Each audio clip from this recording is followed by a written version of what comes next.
The night shift at Go-Hung Space Observation Center was always quiet. Most people hated working these hours, but Hana loved them. When everyone else went home, she had the entire facility to herself. The massive satellite dishes pointed toward the dark sky, listening to the universe, and sometimes, when she was alone, Hana did more than just listen. She spoke back.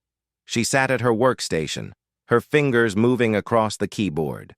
The screens around her glowed with data streams and frequency patterns. Hana had been doing this for almost 2 years now. Every night she worked alone, she would send messages into space, mathematical sequences, music from Earth, simple greetings in binary code. Her colleagues thought she was wasting time. They thought she was crazy. "Still talking to yourself, Hana?" Taeyang had asked her last week, laughing as he walked past her station. He was the senior engineer, 10 years older than her, and he never missed a chance to mock her work. "You know nothing's out there, right? We've been listening for 200 years. If anyone wanted to talk, they would have said hello by now." Hana had smiled politely and said nothing. She had learned that arguing with Taeyang was pointless. He believed only in what he could see and measure. The idea that someone might be listening, might be waiting for the right message, seemed impossible to him. But Hana believed. She had always believed. Even as a child, she would sit on her grandmother's roof and stare at the stars. Her grandmother would tell her stories about the old days, before the wars, before humanity reached Mars. "The universe is big, little one," her grandmother would say. "Too big to be empty. Someone is out there. They're just waiting for us to be ready." Now, at 19, Hana worked at one of the most advanced observation centers on Earth. She had studied hard, earned her position, and used every opportunity to search for signs of life beyond Earth. But she was running out of time. Yuna, the station director, had called her into the office 3 days ago. "Hana, I've been reviewing your activity logs," Yuna had said, her voice stern. "You've been using unauthorized frequencies during your night shifts. You've been broadcasting messages without approval. This needs to stop." "I'm not interfering with any official observations," Hana had protested. "I only use the equipment when it's idle. I'm not breaking any—" "You're wasting resources," Yuna interrupted. "And you're making this facility look foolish. Do you know what the other stations say about us? They say we let our junior engineers play pretend. They mock us because of you." Hana had felt her face burn with shame, but she didn't apologize. "What if I'm right? What if someone is listening?" Yuna had sighed. Then they would have answered by now. "Stop this, Hana. Consider this your final warning.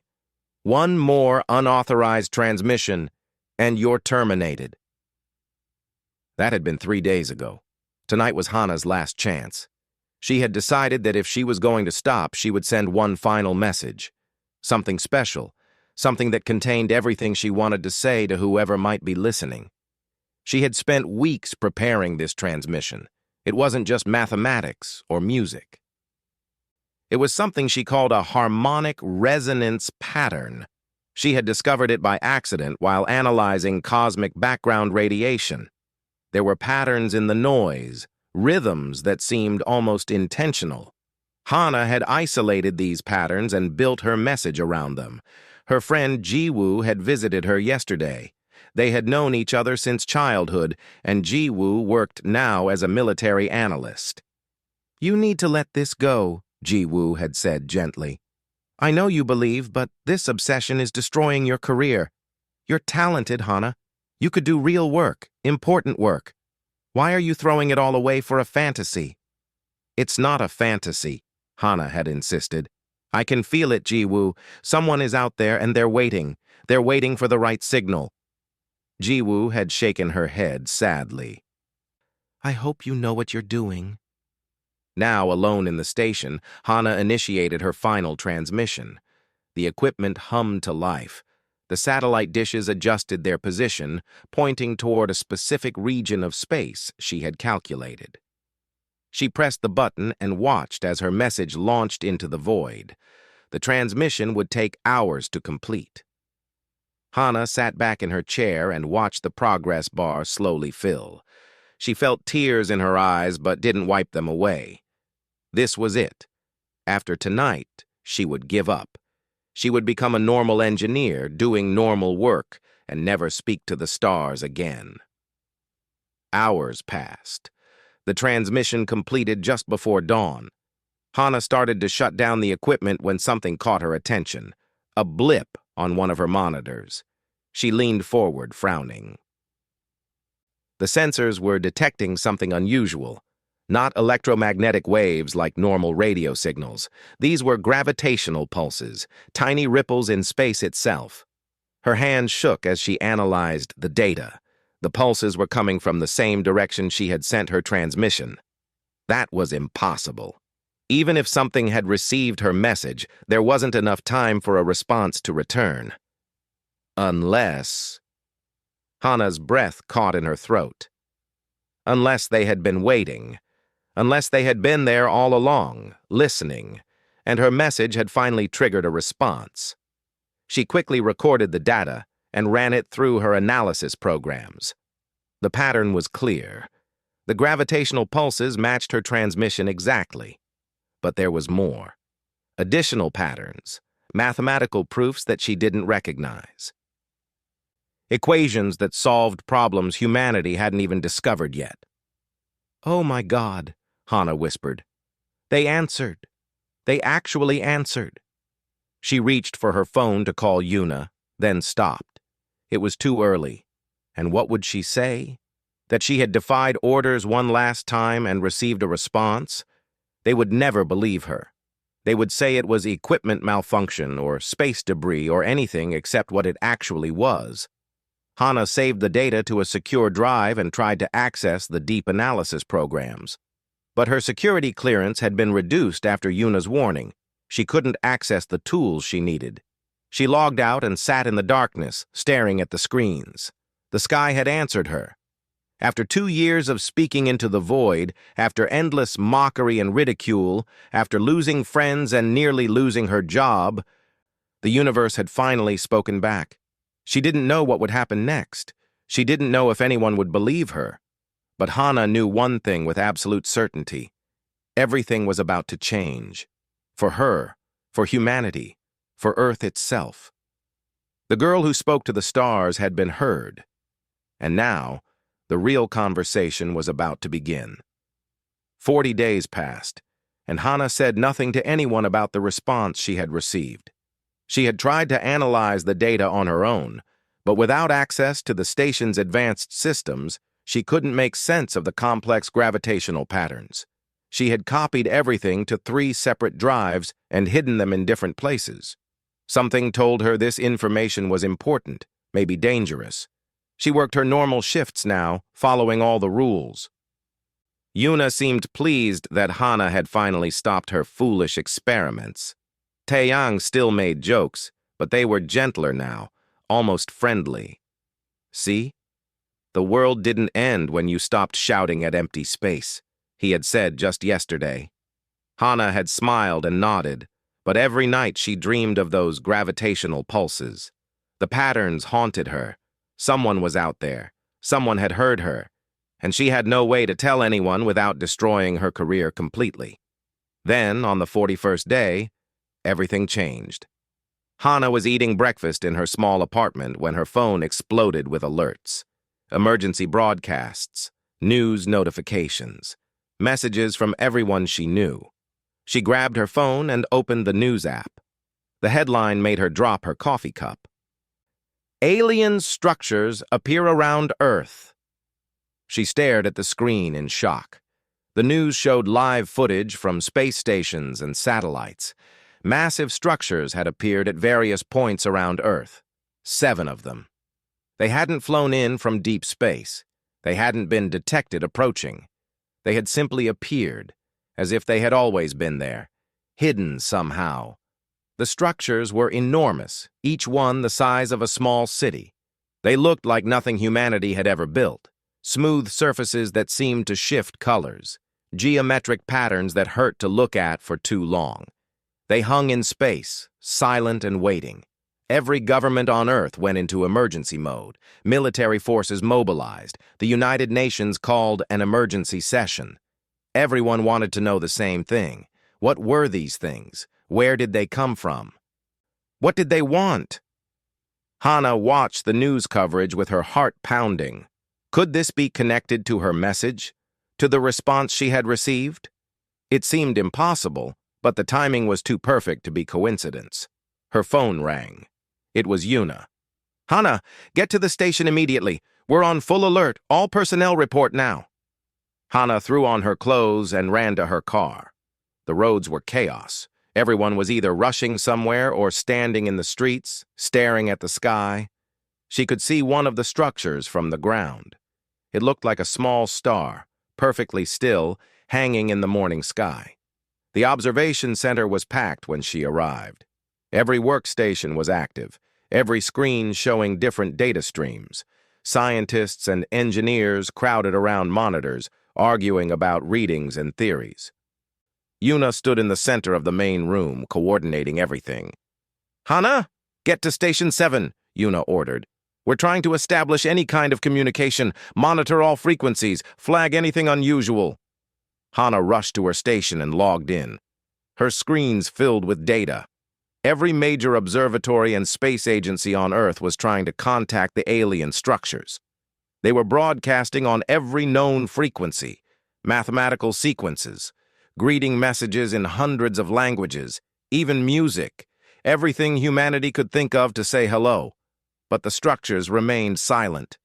Hour after hour, humanity shouted into space and received no answer. Taiyang walked past, looking exhausted.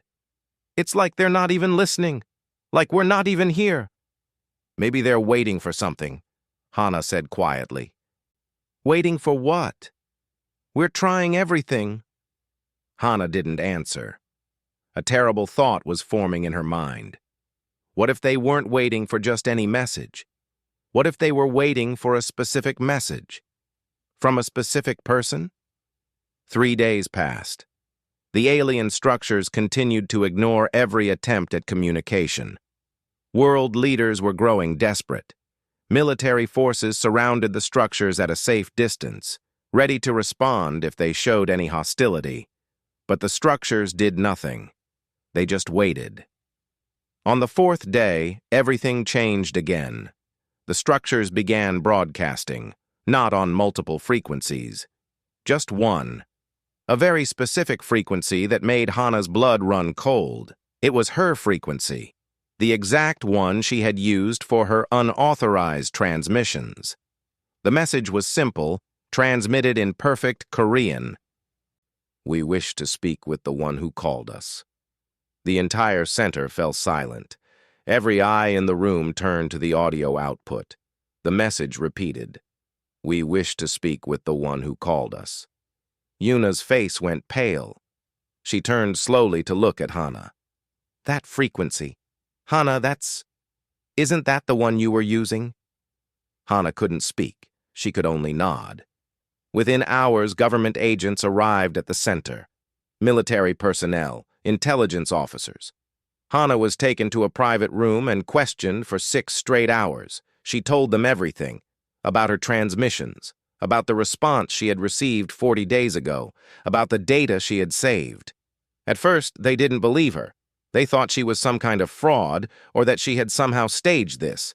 But when she showed them the data, when their scientists analyzed the gravitational patterns from 40 days ago, their attitudes changed. The timestamps were real. The data was authentic. Somehow, this young engineer had made first contact with an alien civilization. And now, those aliens were here, asking for her. Hana was transported to Geneva, Switzerland. The United Earth First Contact Assembly had been established 3 days ago, bringing together every major nation's leaders, scientists, and military commanders. They had been trying to figure out how to respond to the aliens. Now they had an answer they didn't like. The aliens wanted to speak with Hana. Commander Daeho was a military leader from the Korean Defense Forces. He had been assigned to Hana's security detail. "This is a matter of global security. he told her on the flight to Geneva. "You cannot speak for all of humanity. You're not trained. You're not prepared. We need you to follow our instructions exactly." "I don't think they'll accept that," Hannah said quietly. "They asked for me specifically. Not for governments, not for military leaders. For me." "Then we have a problem," Deho said grimly. At the Geneva Assembly, Hannah found herself in a massive conference room with the most powerful people on Earth. Presidents, prime ministers, generals, scientists. Everyone wanted to know the same thing. What had she said in her message that got the aliens' attention? "I used a harmonic resonance pattern," Hannah explained. "I found it in cosmic background radiation. I thought it might be a universal language." "And you didn't think to report this discovery?" one of the scientists demanded. "You just decided to broadcast it into space without authorization?" "I did report it," Hannah said, her voice stronger now. 3 times. It was rejected as pseudoscience. I was told I was wasting everyone's time." The room fell silent. Several people looked uncomfortable. The aliens broadcast again. "We have waited 4 days. We will wait no longer. Send us the speaker, or we will leave. You have 1 day to decide." The room erupted in argument. Some wanted to send Hannah immediately. Others wanted to refuse, to show the aliens that humanity wouldn't be ordered around. Military leaders wanted to study the structures, to understand their technology before any contact. Politicians wanted to control the narrative, to make sure their nations got credit for first contact. Hannah sat in the middle of all this chaos and realized something important. The people in this room didn't care about talking to the aliens. They cared about power, about control, about looking strong. They were treating this like a negotiation, like a business deal. But the aliens hadn't come to negotiate with governments. They had come to speak with her. The girl who had looked at the stars and believed someone was listening. The girl who had been mocked and ridiculed and threatened with losing her job. The girl who had spoken anyway. "I'll go," Hannah said quietly. The room didn't hear her at first. She stood up and said it louder. "I'll go. I'll speak with them." "You'll follow our instructions," Deho said firmly. "You'll wear a communication device. You'll relay everything they say. You'll follow the script we give you." Hannah looked at him and shook her head. "No, they didn't ask for your script. They asked for me. I'll go, and I'll speak for myself. I'll speak for humanity. But I'll do it my way."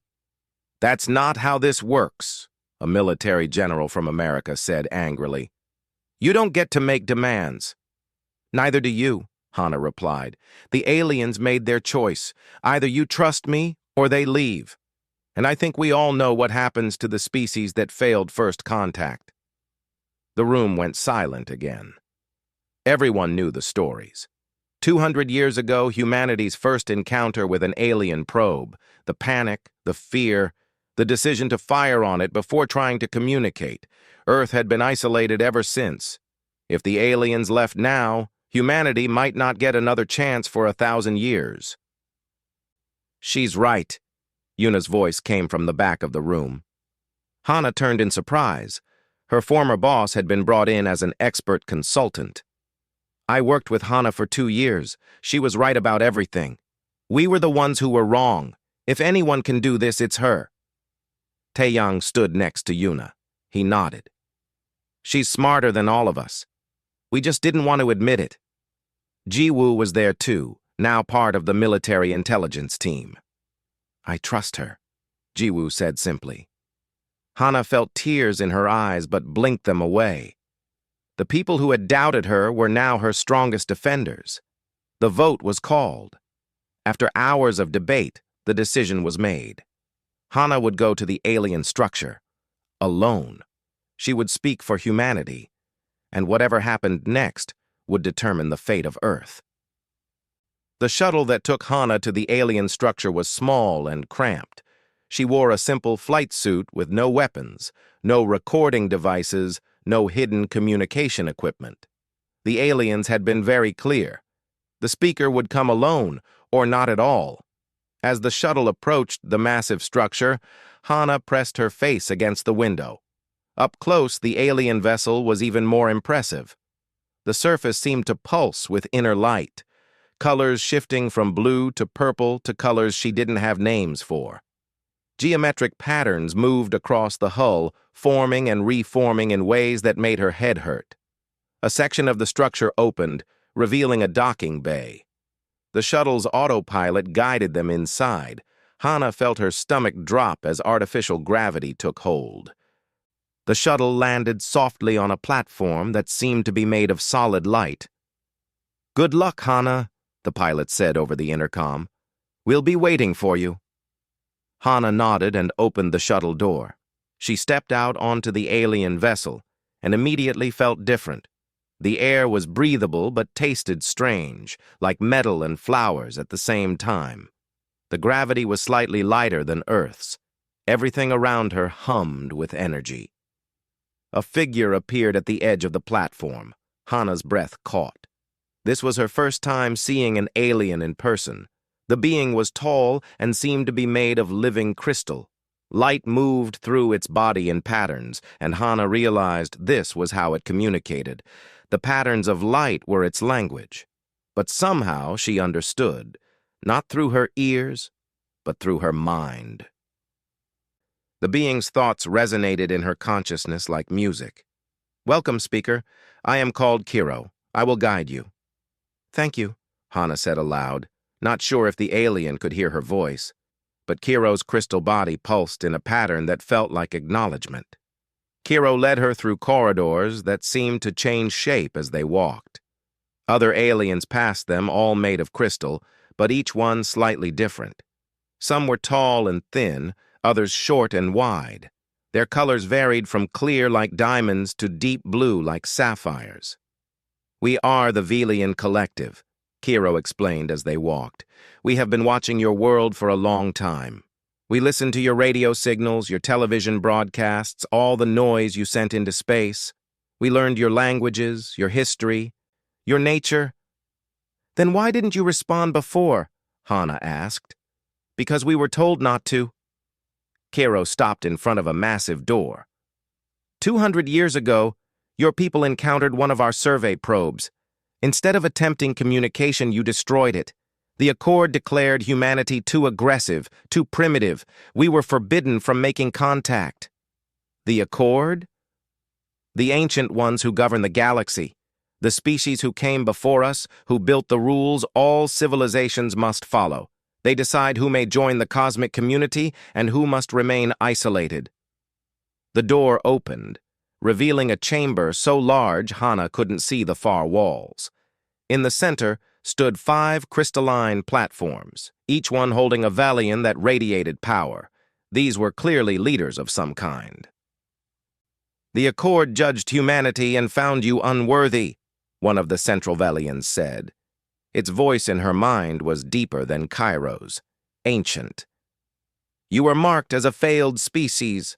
Earth was to be left alone for 1,000 years to see if you could grow beyond your violent nature." Hana felt anger rise in her chest. "We've changed, we've grown. We've been at peace for 50 years, the Velian interrupted. 50 years of peace after 5,000 years of war. A blink of time. The Accord is not impressed by temporary changes." "Then why are you here?" Hana demanded. "Why come to Earth if you were forbidden?" Kiro moved closer to her, a gesture of support. "Because of you, speaker. Because of your message." Another Valian on the platform spoke. "Your transmission was different from all the noise Earth has produced. It contained the harmonic proof, a pattern that can only be created by a species with potential for true empathy, for genuine connection with others.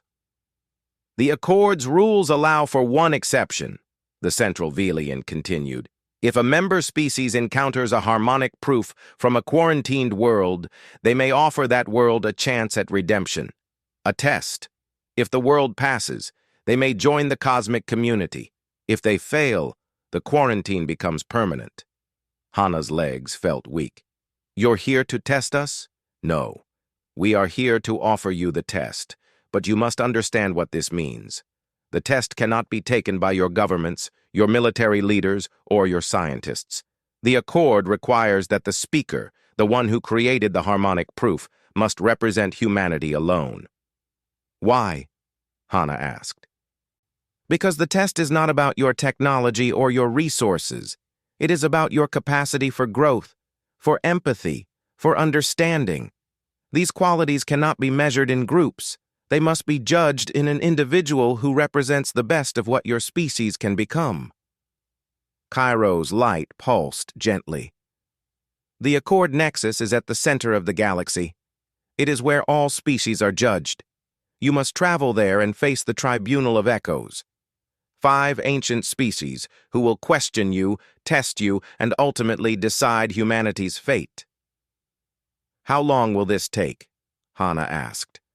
The journey will take 7 days in our vessels. The trial itself may take hours or weeks, depending on the tribunal's judgment. And if I fail? The silence that followed was heavy. Finally, the Central Velian spoke. Then Earth will be quarantined for 1,000 years.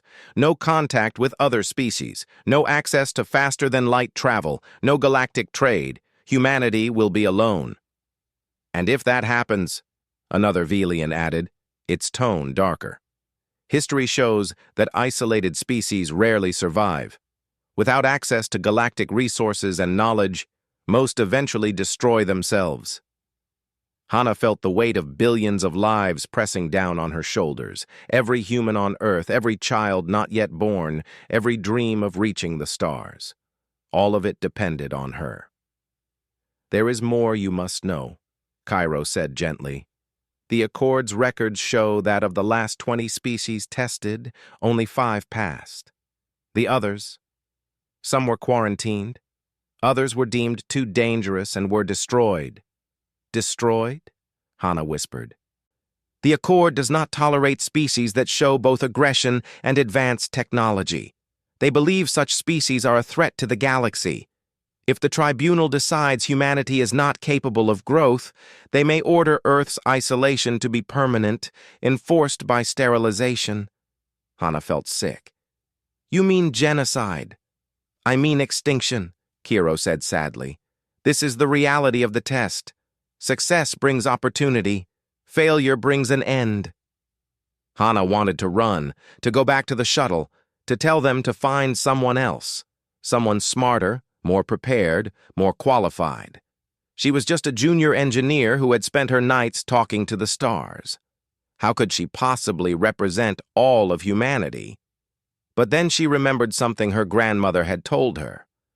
The universe doesn't choose the ready little one. It chooses the willing. I'll go, Hana said, her voice steady despite her fear. I'll take the test. You should know, the Central Velian said, that you cannot bring advisors, communication devices, or weapons. You will stand before the tribunal alone. You will answer their questions alone. The fate of your species will rest entirely on your shoulders. I understand. Your people will want to prepare you, to give you instructions, to control what you say. The Accord will know if you are speaking someone else's words. You must be authentic, completely yourself, or the test is already failed. Hana nodded. When do we leave? Your people must agree to the terms. They must accept that you go alone, that they have no control over what happens at the Nexus. Do you believe they will agree? Hana thought of Commander Deho. Of all the politicians and military leaders who wanted to script every word she said, would they really let her go without trying to control her? They'll have to, Hana said, because I'm the only option they have. Kiro's crystal body pulsed with what felt like approval. You are brave, Speaker, braver than you know. I'm terrified, Hana admitted. Good, Kiro said. Fear means you understand what is at stake. False confidence would doom you before the tribunal. Your fear is honest. That honesty is what gave you the ability to create the harmonic proof. The Central Velian spoke one final time. Return to your shuttle, Speaker. Speak with your leaders. Tell them the terms. If they agree, you will return here in 3 days. We will travel to the Accord Nexus, and there, humanity's fate will be decided." Hana bowed, unsure if it was the right gesture but feeling like she should show respect. Then she turned and followed Kiro back through the shifting corridors to her shuttle. As the shuttle undocked and began its journey back to Earth, Hana looked out the window at the stars. Somewhere out there, at the center of the galaxy, ancient beings waited to judge whether humanity deserved to join them among those stars. And she, a 19-year-old girl who had been mocked for believing, would be the one to face them, alone. The thought should have terrified her, and it did. But beneath the fear, Hana felt something else. Purpose. This was why she had spent 2 years speaking to the stars. This was why she had endured the mockery, the threats, the loneliness. The universe had been preparing her for this moment all along. She just hoped she was ready for what came next. The journey to the Accord Nexus took 7 days, just as Cairo had promised. Hana spent most of that time alone in her quarters aboard the Velian ship, trying to prepare herself for what was coming.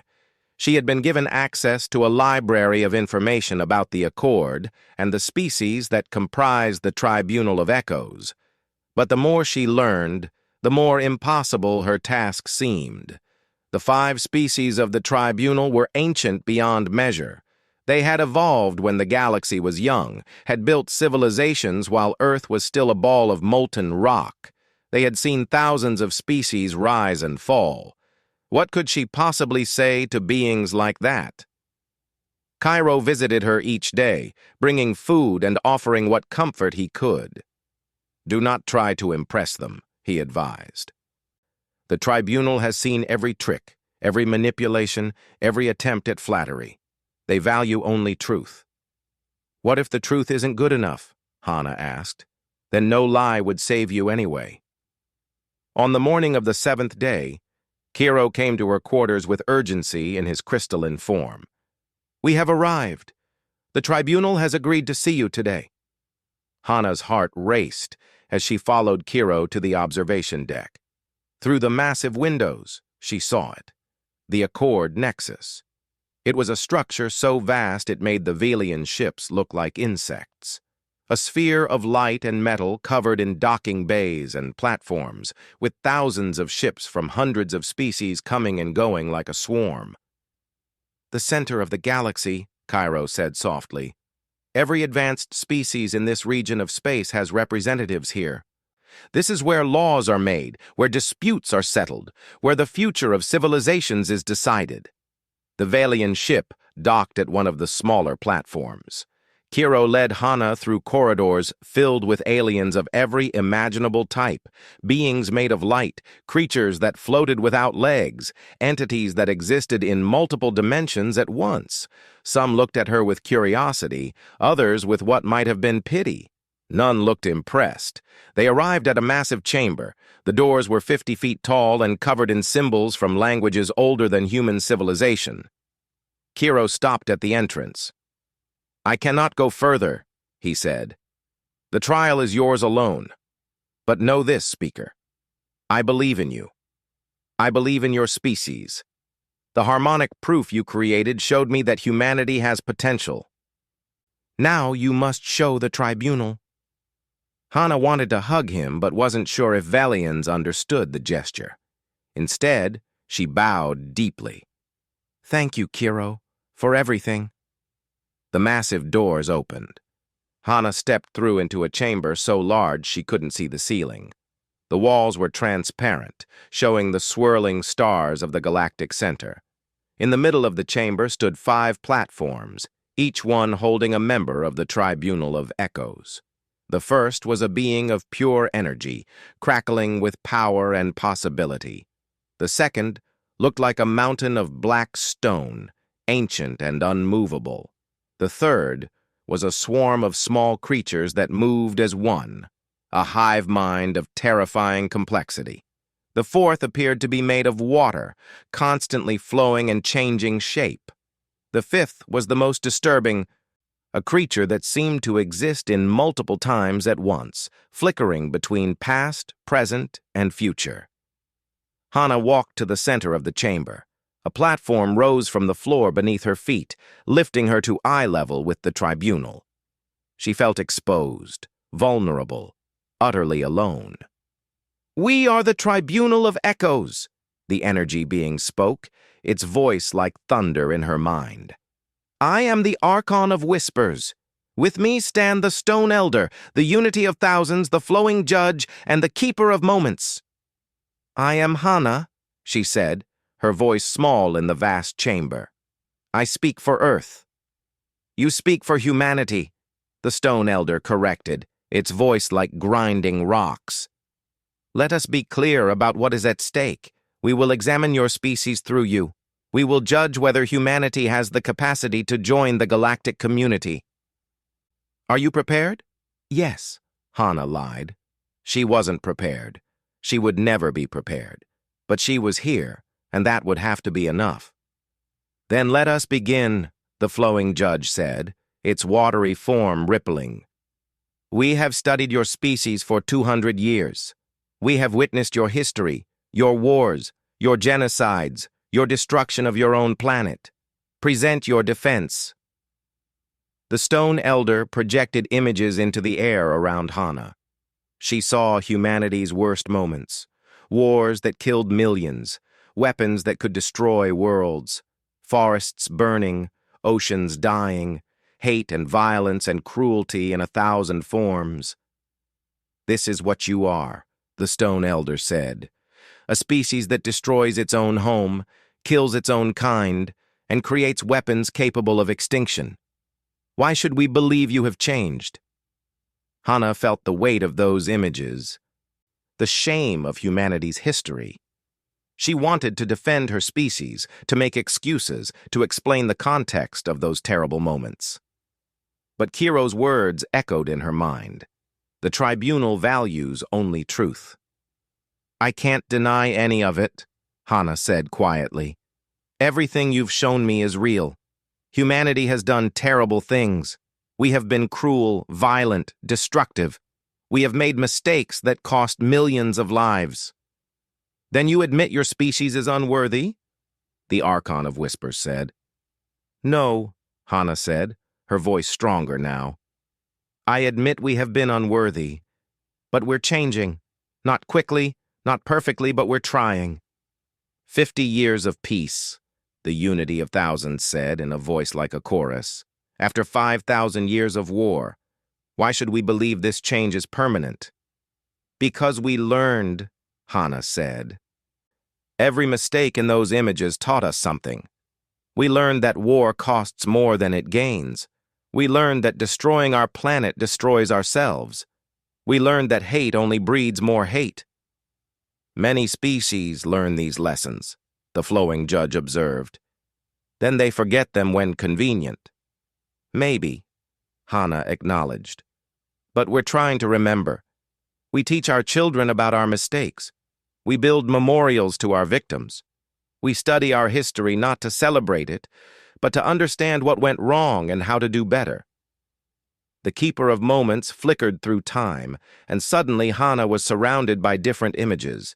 Not humanity's wars, but its art, music from every culture, paintings and sculptures and stories, acts of kindness and courage, scientists working together across borders. Strangers helping strangers in disasters. "This is also what you are," the Keeper said in a voice that seemed to come from the past and future simultaneously. "Why do you focus on the darkness when this light also exists?" "Because the darkness is what you showed me first," Hana said. "You wanted me to defend the worst of us. But I can't separate the darkness from the light. They're both part of humanity. We're capable of terrible cruelty, yes, but we're also capable of incredible compassion. The same emotions that drive us to war also drive us to love, to create, to help each other." "Emotions," the Stone Elder said with disdain. "You defend your species by admitting you are ruled by irrational feelings?" "Not ruled by them," Hana corrected. We feel them deeply, more deeply than many species, I think. Our emotions are intense, sometimes overwhelming. They can drive us to do terrible things, but they also drive us to do beautiful things. We don't just exist, we live. We feel joy and sorrow, love and hate, hope and despair. We experience everything intensely. And you believe this is a strength? The Archon of Whispers asked. I believe it's what makes us human, Hana said. I've read about the species in the Accord. Many of you are logical, rational, guided by pure reason. That's wonderful. But humanity brings something different. We bring passion. We bring empathy born from shared suffering. We bring creativity inspired by emotion. The unity of thousands rippled with what might have been disagreement. Your empathy is provincial. You love your own kind. You protect your own people. But what of those different from you? Your history shows that you fear and attack what you don't understand. Hana felt the accusation strike home because it was true. How many times had humanity's first response to difference been violence? How many species might they hurt if given access to the stars? But then she thought about her own experience, about being mocked and ridiculed for believing in something others couldn't see, about being threatened and dismissed by the very people she was trying to help. You're right, Hana said. We do fear difference. We do attack what we don't understand. But I'm standing here, aren't I? After 2 years of mockery, after being told I was crazy, after nearly losing everything. The people who made my life difficult, who laughed at me, who tried to silence me. Do you know what I want for them? What? The Archon asked. I want to save them, Hana said, tears in her eyes now. I want to bring back knowledge and technology that will help them. I want them to see the stars and know we're not alone, even the ones who hurt me, even the ones who tried to stop me. I forgive them, and I want better for them. Why? The flowing judge asked, genuinely curious. Because they're human, Hana said simply. Because they were scared and confused, just like I was. Because they did the best they could with what they understood. If I can feel compassion for my own species, even for the ones who hurt me, imagine what humanity could do when we truly understand. We're part of something bigger. The chamber fell silent. The tribunal seemed to be conferring among themselves in ways Hana couldn't perceive. She stood on her platform, exhausted and emotionally drained, waiting for judgment. Finally, the Keeper of Moments spoke. You speak well, young human. But words are easy, actions matter more.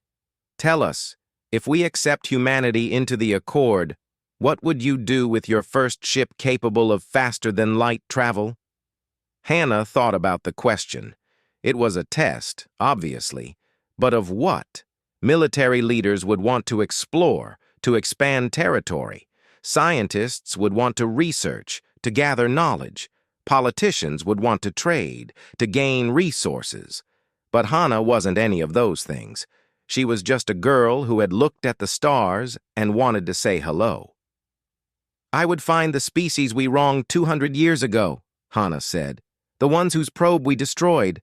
I would apologize, not on behalf of my government, but as one person to another. I would try to make them understand that we were scared and that fear made us do something terrible, and I would ask how we could make it right. The stone elder rumbled with what might have been approval.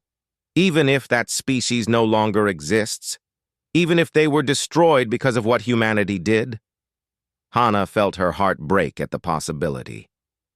Then I would visit their homeworld and mourn them. I would make sure humanity never forgets what our fear cost. And I would carry that lesson with me, so we never make that mistake again. The tribunal was silent for a long moment. Then, to Hana's shock, a new voice entered her mind. It was Cairo. I wish to speak in defense of the speaker and her species. The doors opened and Cairo entered the chamber, his crystalline form pulsing with determination. This is irregular, the Archon said. But permitted under Accord law, Kiro replied.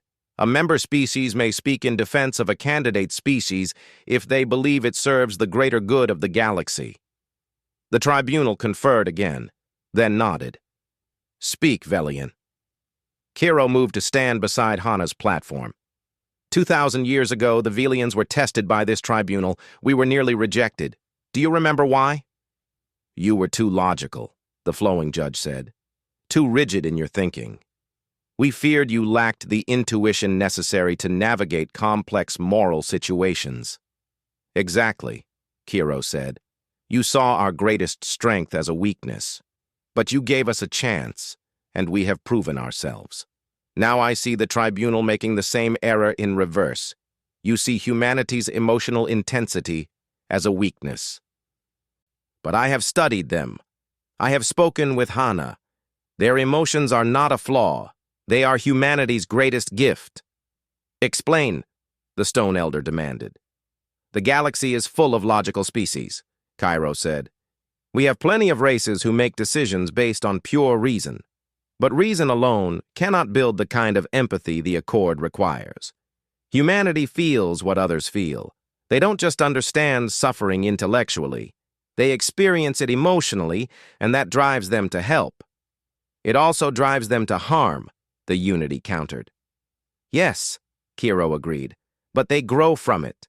They learn from their emotional pain in ways purely logical species cannot. Every mistake haunts them, drives them to do better. That capacity for guilt, for shame, for redemption, those are not weaknesses. They are the tools of growth.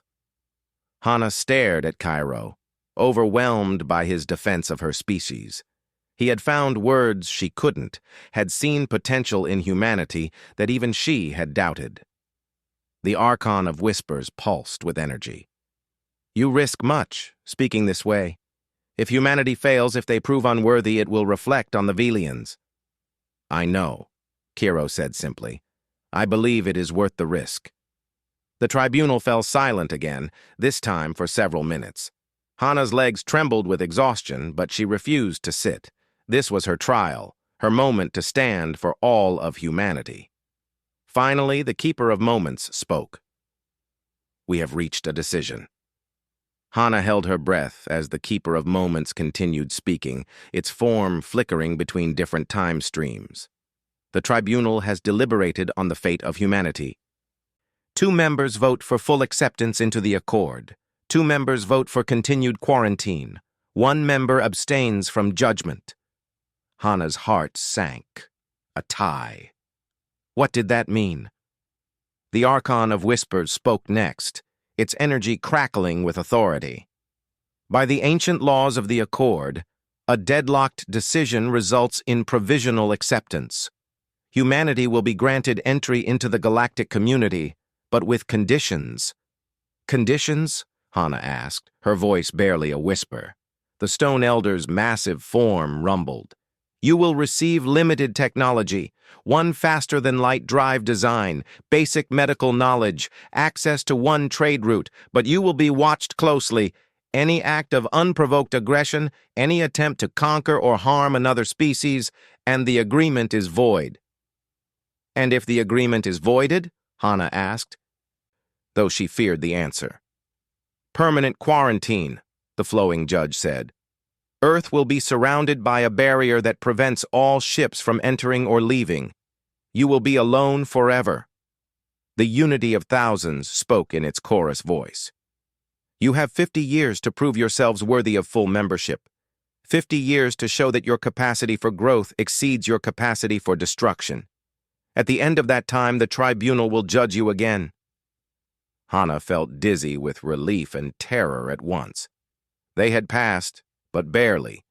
Humanity had been given a chance, but 1 mistake would end everything. I understand, she said. Thank you. I promise we'll do everything we can to be worthy of this chance. The Keeper of Moments flickered, and suddenly Hana was alone with the strange being, existing in a pocket of frozen time. There is something you should know, young speaker, something the others voted not to tell you. What? Hana asked, confused and frightened. The trial was not really about humanity's worthiness. We already knew your species had potential. The gravitational patterns in your harmonic proof proved that. The trial was about finding out if humanity had someone willing to stand alone for their entire species. Every civilization in the Accord has such a moment in its history. A single voice that spoke for billions. You mean you were never going to fail, the Keeper said gently. Not because you are perfect, but because you were willing to stand here, to face judgment, to carry the weight of your species on your shoulders. That courage, that willingness to represent others even when they have wronged you, that is the true test. And you passed the moment you agreed to come. Time resumed. Hana was back in the chamber with all 5 tribunal members. Had that really happened, or was it a vision from the Keeper's time manipulation? She would never know for sure. Return to your people, Speaker, the Archon of Whispers said. Tell them of our judgment. The Valians will provide the agreed-upon technology and establish the first embassy on Earth. The galaxy is now open to humanity. Use this gift wisely. Hana bowed deeply to the tribunal, then turned and walked from the chamber. Her legs barely carried her. The weight of what had just happened pressed down on her like gravity from a collapsed star. Kira waited for her outside. You did it, he said, his crystalline form pulsing with joy. You saved your species. We did it, Hana corrected. Without your testimony, I don't think they would have voted in our favor. Perhaps, Kiro said, but I only spoke truth. Your species has potential, Hana. Great potential.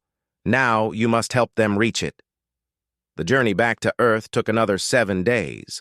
News of the tribunal's decision traveled faster than light, carried by quantum communications across the galaxy. By the time Hana's ship approached Earth, the entire planet knew they had been accepted into the Accord. The celebrations were massive. Every city on Earth erupted in joy. Humanity was no longer alone. They were part of something bigger, something ancient and wonderful. The quarantine that had existed for 200 years was finally lifted. But Hana felt no joy, only exhaustion and worry. 50 years seemed like a long time. But she knew how quickly humanity could make mistakes. One war, one act of violence, one moment of fear-driven aggression, and everything would be lost. The Velian ship docked at the newly constructed orbital station above Earth. Hana was greeted as a hero. Leaders from every nation wanted to meet her, to thank her, to claim credit for her success. She smiled politely and shook countless hands, but inside she felt hollow. It was only when she returned to Gohong that she finally felt like herself again. The Space Observation Center had been transformed. Where there had been a dozen satellite dishes, there were now hundreds. The small facility had become the Earth Galactic Communications Hub, the center of all contact with alien species. Yuna was waiting for her at the entrance. Her former boss, who had once threatened to fire her, now ran the most important communications facility on the planet.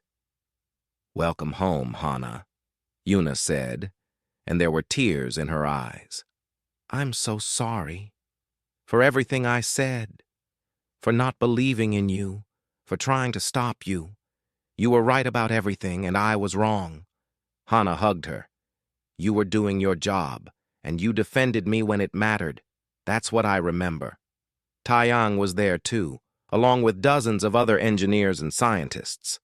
They had all watched the trial through diplomatic channels, had seen her stand before the tribunal. The mockery was gone from their eyes, replaced with respect and something like awe. We've been working on integrating the Valian technology, Taeyang said. It's incredible. The faster-than-light drive design alone will revolutionize everything. But we need your help to understand some of the more complex systems. Of course, Hana said. But first, I need to do something. She made her way to her old workstation, the one where she had spent 2 years sending unauthorized transmissions into space. It was still there, preserved like a museum piece. Hana sat down and powered up the systems. "What are you doing?" Yuna asked. "Something I should have done years ago," Hana said. She accessed the stellar database and located the home world of the species whose probe humanity had destroyed 200 years ago. The Vren. She learned they still existed, their civilization thriving in a distant star system. Hana composed a message, not from Earth's government, not from the United Nations or any military force, just from her, one person to another. "Dear friends of Vren," she wrote, "my name is Hana, and I am human. 200 years ago, my species did something terrible to yours. We destroyed your probe out of fear and ignorance. I cannot undo that harm. I cannot erase what happened. But I want you to know that we remember. We teach our children about our mistake, and we are deeply, truly sorry. If there is any way we can make amends, please let us know. We would be honored to learn from you, to know you, to build a better relationship than the one we started with. With hope and regret, Hana." She sent the message and sat back. Yuna had read over her shoulder. "That was beautiful," Yuna said softly. "But you didn't have to do that. The trial is over. We passed." "The trial is never over," Hana said. "Every day, we'll be tested. Every interaction with another species is a chance to prove we deserve this opportunity. I want to start the way I hope humanity will continue, with honesty, with humility, and with hope." Over the following weeks, Hana worked with teams of scientists and engineers to implement the Velian technology. The first faster-than-light ship was under construction, a joint project between Earth and the Velian Collective. Trade agreements were being negotiated, cultural exchanges were being planned. But Hana's most important work was teaching. She trained other humans in xenocommunication, sharing everything she had learned about speaking with alien species. She emphasized empathy, patience, and the courage to admit mistakes. "Remember," she told her students, "we're not just learning to communicate with aliens. We're learning to see the universe through their eyes. Every species has something to teach us. Our job is to listen." One morning, 3 months after the trial, Hana received a response from the Vren. She opened the message with trembling hands. "Dear Hana, Speaker of Humanity, your message has moved our people deeply. We never expected an apology, much less one so sincere. The incident 200 years ago hurt us, but we understand fear. We too were young once, frightened of the unknown. We forgive you. More than that, we would be honored to know your species. Perhaps we could arrange a visit. Our eldest remember the probe you destroyed. They would like to meet the human who remembers it too. With friendship and hope, Elder Council of Vren." Hana cried as she read the message. Forgiveness, understanding, friendship. These were the foundations humanity needed to build its future on.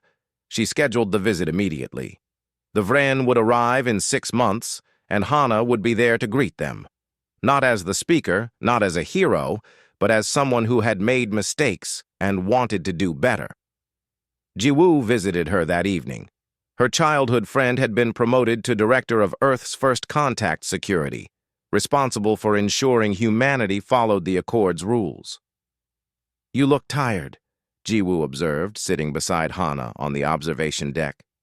"I am tired," Hana admitted, "but it's a good tired. The kind you feel after doing something meaningful." "Do you think we'll make it?" Jiwoo asked. 50 years is a long time. A lot can go wrong." "A lot can go right too," Hana said. "Yes, we might fail. We might make mistakes that cost us everything.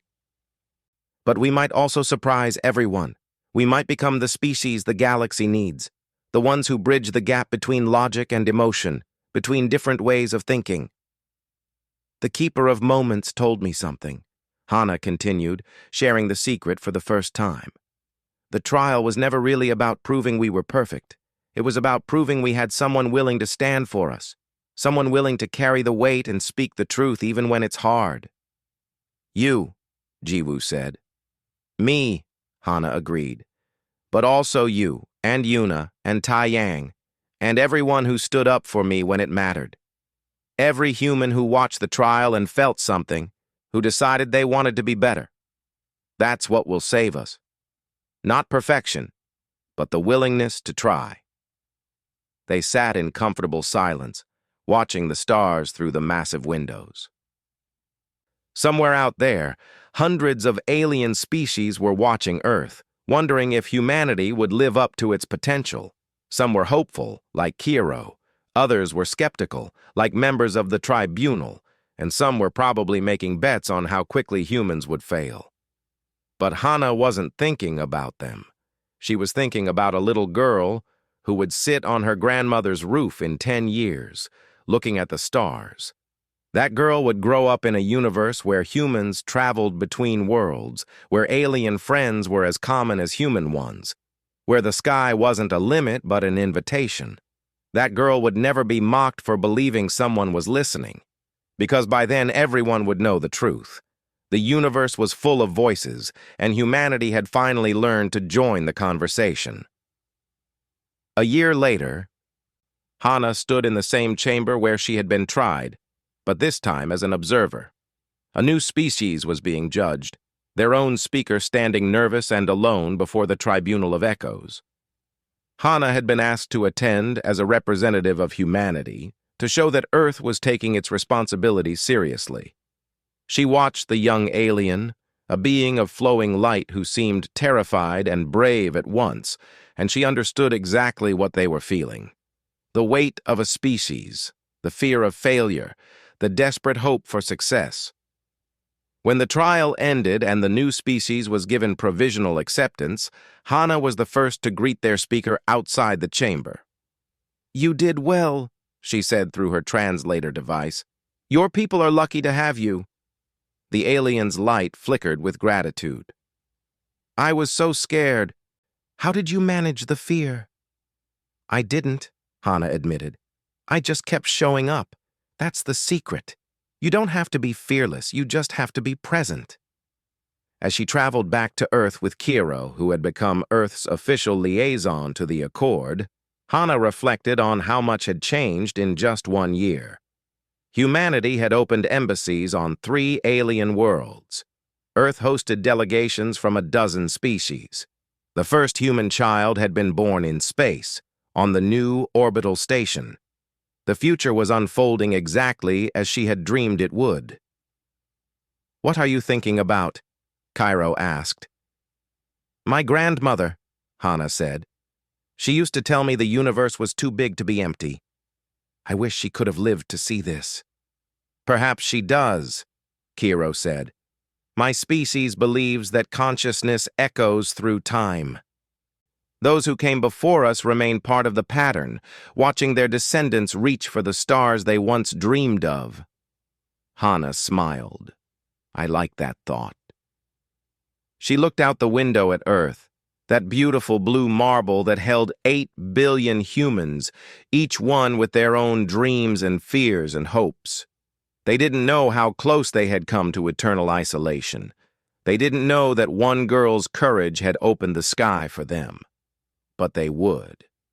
Hana was writing it all down, creating a record for future generations, so that someday, when humanity had proven itself worthy of full membership in the Accord, people would know how it started. With mockery, with doubt, with a girl who refused to stop speaking to the stars, and with the sky, finally, answering back. 50 years would pass, humanity would make mistakes, but they would learn from them. They would have conflicts, but they would resolve them with words instead of weapons. They would struggle, but they would grow. And when the tribunal met again to judge humanity's progress, it would be unanimous. Full acceptance. Earth would become a full member of the Accord, no longer provisional, no longer probationary. Just one more voice in the great conversation of civilizations. But that was the future. Today, Hana had work to do, students to teach, species to meet, messages to send and receive. The girl who spoke to the stars had become the woman who translated them, and she had never been happier. As the ship entered Earth's orbit, Hana powered up her communication station. There were 17 messages waiting for her from various species across the galaxy, some asking questions about humanity. Others offering friendship, one inviting Earth to participate in a galactic scientific collaboration. Hana smiled and began composing her replies. The conversation had only just begun, and she intended to make every word count, not just for herself, but for all of humanity. For the girl on the roof who would look up and dream, for the species that had learned to listen as well as speak, for the moment when the sky answered, and everything changed forever.